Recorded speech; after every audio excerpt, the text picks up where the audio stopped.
Ginagawang muebles ng 55 anyos na babae sa Tanawan City, Batangas ang mga nabubuwal na puno dahil sa epekto ng bagyo.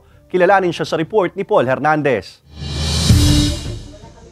For the aesthetic ang disenyo at pulido ang pagkakagawa. Aakalain mo bang ang mga wooden furniture na yan mula sa mga itinapon at mga natumbang punong kahoy lang sa bakuran? May ilan na napulot lang sa tabing dagat.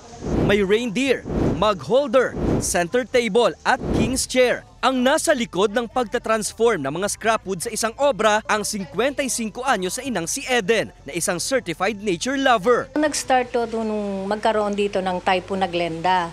Maraming nasalanta, hindi lang mga bahay. And then after that, yung mga puno, nakita ko mga natumba. Nakatambak lang masasayang. So, naisip ko na pwede ko siguro itong i-recycle. Bunga raw ang lahat na ito ng malikhaing pag-iisip. Bata pa lang daw ay hilig na niyang magbutingting. 3 hanggang 5 araw ang ginugugol niya para makabuo ng isang muebles. Mano-mano niyang pagdidikit-dikitin ng mga piraso ng kahoy, pakikinisin sa kababarnisan. Kahit sa dagat, kahit mga bulaklak na natuyo, iuuwi ko yon, then gagawin kong pangdekorasyon sa bahay.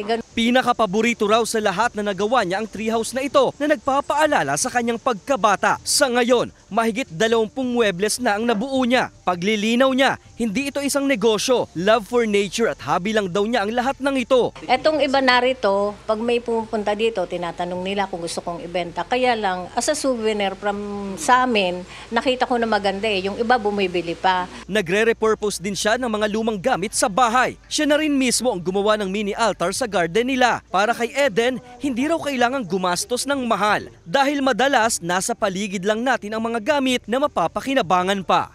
Kasama si Kel Ravaca, Paul Hernandez, Balitang Southern Tagalog.